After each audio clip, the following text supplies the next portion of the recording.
Starting and building a business shouldn't break the bank. We're going to focus on how to find your first clients for free and where you should spend your money when you're ready to invest in your business. Keep in mind, the key to building a successful business as a virtual assistant or a freelancer is offering services that are profitable. And I'm going to talk more about that at the end of the video. If you would be so kind to subscribe to our channel and ring the bell to get notified each week when we post new videos, we would greatly appreciate it because we're here to help you grow your business. Hi, I'm Kirsten Graham with Six Figure Business Coaching, and to be honest, I have the best job in the whole world. I get to help women start and grow successful businesses, and sometimes I even do that for free. Let me explain. I got a call a few weeks ago from a really dear friend of mine, and she had a friend who was struggling. She had been laid off because of the coronavirus. She was a single mom with 2 kids, and unemployment was about to run out. So my friend reached out to me and said, hey, could you coach her? She doesn't have money, but I'm happy to pay you. And I said, if it's so important to you to help this woman, I will do it for free because you're a dear friend of mine and you've helped me out many times. So I ended up working with Annie. And Annie had been in office work for years and years. She had had all kinds of great skills. She was good on the computer. She had done some WordPress work. She had done some social media work. She was fantastic on the phone with clients. So we ended up talking about what services she would like to offer as a virtual assistant. And for her, not knowing if the schools were going to open up in the fall, working from home was a priority. So becoming a virtual assistant made sense. So she talked about all of the different skills that she had. And then we talked about the services that she could offer with those skills. And then we talked about how do those skills and those offers benefit the client. It's really important to think about when you're talking about offering services as a virtual assistant or a freelancer, how does your service really benefit your client? How are you going to help that business owner grow their business? How are you going to help give them more time in their day? What are you going to do to take responsibility off of them? That's what you have to focus on. So for example, social media marketing, the average business owner can spend 5 to 10 hours a week doing that themselves. So if you can explain to them, I can do this for you, and that frees up 5 to 10 hours for you, and you're still on social media, your brand is still out there. And you don't want to say this, but to be honest, a social media marketer can often do it better than the business owner. Now, Annie was in a really tough spot. She didn't have a lot of money, and like I said, unemployment was about to end. So we talked about just doing some simple grassroots marketing. I said, I just want you to pick up the phone and call everyone you know. Reach out to them and say, hey, been a long time, wanted to catch up. By the way, I'm looking for work. I was unemployed because of coronavirus and have decided to start offering services as a virtual assistant. Here's how I can benefit business owners. All I'm asking is that if you know of anyone who could use my help, that you'd pass my information along to them, and I greatly appreciate it. Now, this takes a brave person because we are all afraid to reach out and ask for help. But the bottom line is Annie was so surprised with how much compassion and interest she got from all of her friends and family. And it was really amazing because after she got off the phone with them, she sent them an email with her contact information, again, talked about her skills, the services that she offered, and how they benefited the client. And she was really, really surprised that she got a lot of emails back just saying, I'm really proud of you. You're such a go-getter. I know you're going to be successful. And that really built her up and made her feel really good. But she also ended up getting her first client. And her first client was a stylist. It was not her hairstylist, but it was actually a mom that she knew that she had met through their children. They were in preschool together. So she started talking to the stylist and she said, yes, my business partner and I own a small salon. It's just the 2 of us. And actually our receptionist had resigned right before all of this stuff happened with the virus to move away with her fiance. So we are back up and running, and business was really busy at first, but now we've slowed down again. So Annie said, well, what if I made phone calls? What if I called everyone in your database for you? And so they talked about it, and the stylist was at first like, well, I don't really have a lot of money. I was out of work for a couple of months. But then she said to Annie, okay, let's do this. How would you feel about every appointment you book, I pay you $10? So Annie said, absolutely, why not? And if you think about it, she had time, and any money is better than no money, but also getting that first client meant that she would have a testimonial, a Google review. She would have some experience under her belt. So she started off working with the one stylist, not the business partner.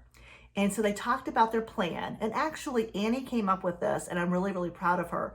She said, why don't I call your clients not to book an appointment, but to tell them about your procedures and process to keep them safe when they come into the salon.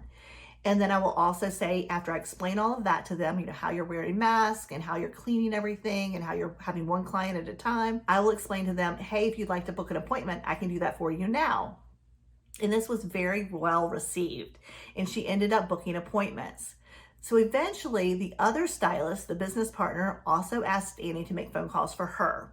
So that was ticking along. Now, don't get me wrong, she's not rolling in the dough, she's not making millions of dollars, but she has activity and she's doing some work and she's starting to build her confidence and she's starting to feel better about herself. Well, she ended up calling the stylist back and said, hey ladies, I want to ask you a question. Obviously, you're a higher end salon and you do haircuts and color for women and you're expensive, but you don't do men's haircuts and you don't do children's haircuts. But with the way the economy is, maybe mom and dad are afraid to take the children to get a haircut because they don't know the safety practices of the other salons. So what if we offered a special, hey, mom, if you're coming in, you can also bring your hubby in for a $30 haircut and the kids can come in for $20 haircuts. Would that be something you ladies would want me to offer when I'm on the phone?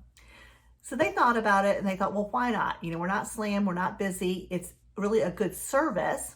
And Annie even said, you don't have to pay me for the husband and the children coming in. We'll just count it as one appointment. And both of the stylists were like, no, if you do the work, we want to pay you. Plus, we're really doing this as a customer service for our clients to make it easy for them to come in as a family, come into a very secure place, even have a fun experience together getting their hair done. And we will pay you for every appointment you get us.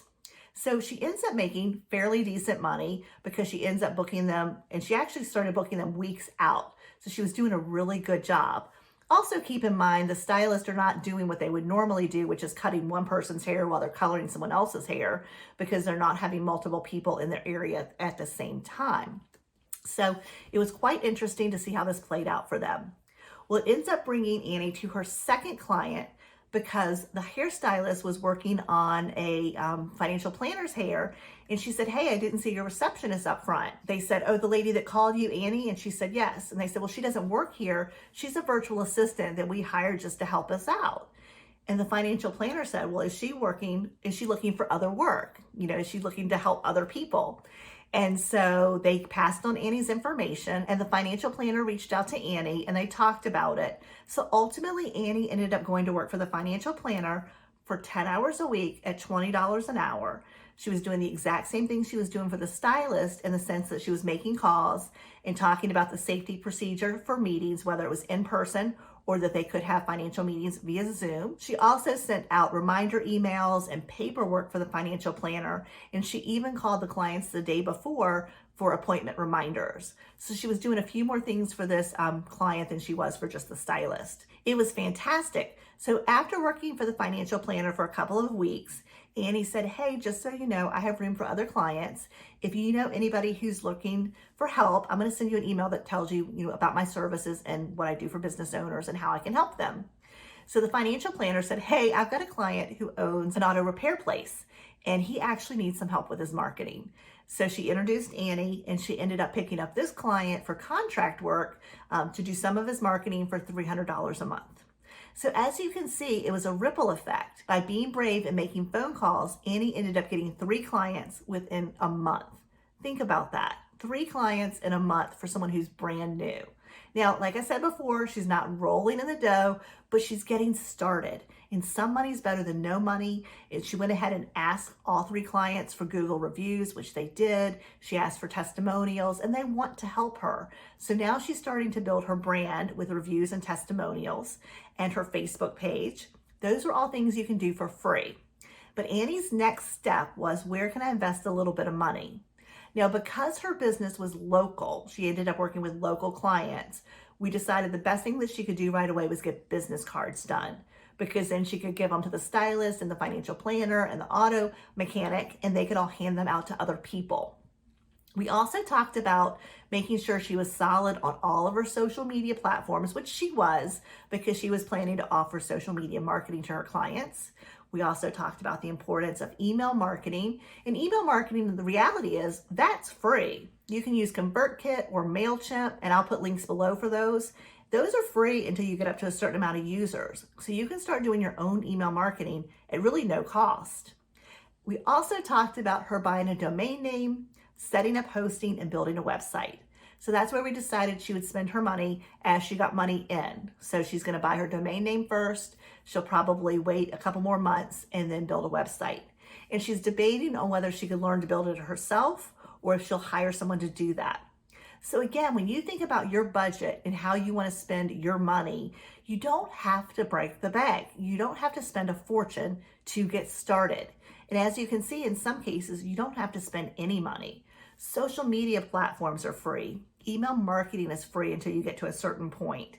And then again, buying your domain name doesn't cost a lot of money, and hosting isn't expensive. I mean, a domain name is like $12 a year, and hosting, you can get that for as little as $50 a year if you can find a good special. So if you can do your website, you're only looking at, $75 or so to set up your website and have hosting and everything.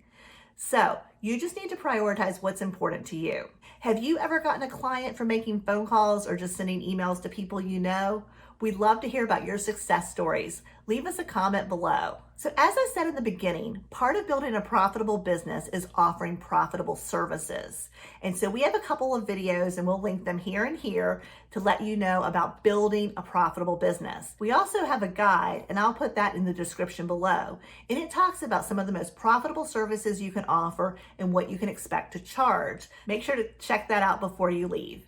And if you haven't already, please subscribe to our channel. Ring the bell to get notified when we post new videos, and please give us a thumbs up if you like this video to let us know that you would like more content like this. So again, thanks for being here, and I will see you in the next video.